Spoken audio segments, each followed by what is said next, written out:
What's up, happy people? Today I got a unit here that is a long crank and running rough intermittent. Now, the customer had this and they were getting code 335 and 336, which is for the crankshaft position sensor, and it was very intermittent on them.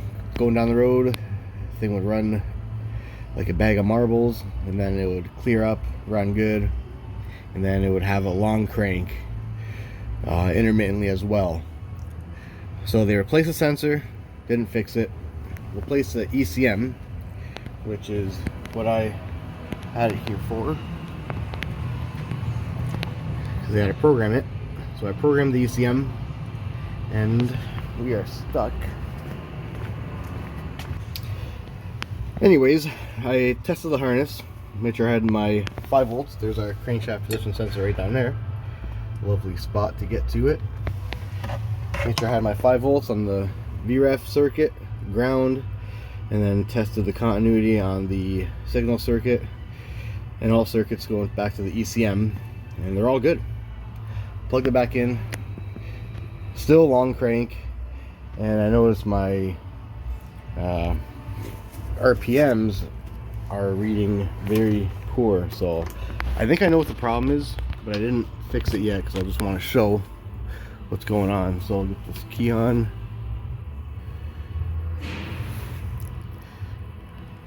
In case if you're running through this trouble, you could kind of look at the same thing. So there's my engine speed, there's the desired, there's the actual on the top there.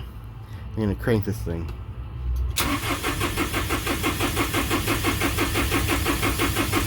You can see it's all over the place, and it should fire up here.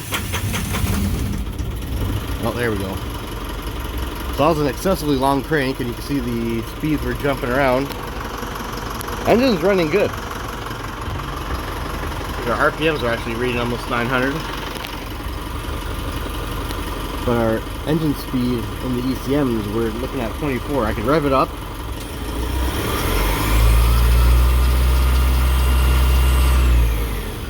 So that was actually 2,000 RPM, and we only, went up to nothing above 50 RPM. So I'm gonna pull this sensor because it's not a strong reading, and yeah, check the tone ring, make sure it's good. But I'm just thinking the sensor is kind of rust jacked, even though it looks pretty good. There's a small tolerance that you have to be at in order to get a good reading. So we're at 25 RPM. Obviously that's not good, causing this thing to kick out, and we'll go from there. Kind of an annoying spot to get to here, but I think it'd be easier if I pull the fuel filter off. I'm gonna try to do it without it. You gotta be a contortionist to get these parts out of here sometimes. I just cracked the bolt, and now just arms in there all cool like. Just threading it out of there. Make sure you don't drop it. There we go. Okay, hopefully this thing comes out in one piece.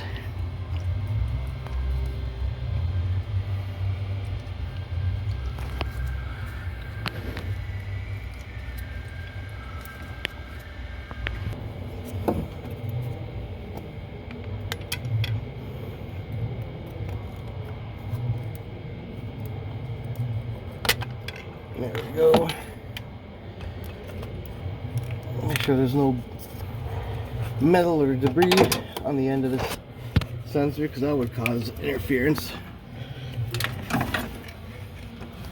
Try to get that thing out of here. Well, the sensor's looking pretty good.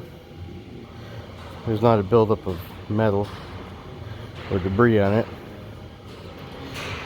So what I'm gonna do next, you can kind of see that hole right there. Can't really focus on it, but that's the bore for the sensor. And since our wiring's good and we know the sensor's good, the brand new sensor they replaced, as well as the ECM, I'm going to clean up all the rust around that sensor bore. My guess is it started building up and it kind of jacked the sensor out a little bit, so it's not reading all the way. It's not touching or not close enough to the tone ring. That was probably their issue right to begin with. But I don't want to speak too soon. I'm going to get that cleaned up, reinstall it, and we'll see how our RPM readings are. It's kind of a really tight spot here. I'm going to go over it with some 80 grit and then back over it with 180 grit. I might have to go from the bottom to get a better angle on it so I can get a good grip on the sandpaper to kind of clean up that rust. So yeah, that's what I'm going to do, just get this thing cleaned up nicely. Alright, got it cleaned up pretty good there. Took all the surface rust off that. So clean up the sensor. I'm going to spray some lubricant on the sensor O-ring and also in that bore. I like to use this stuff, honey goo, and then retest.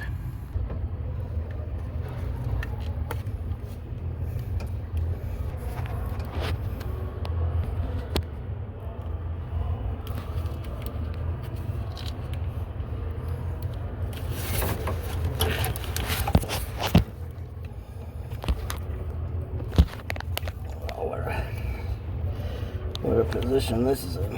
Alright, let's put the bolt in there and tighten her up and see if it starts.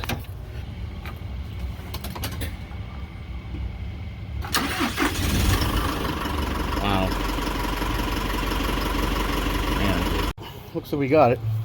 So the issue was just rust buildup around that crankshaft position sensor bore, pushing it out just enough that it wasn't providing a solid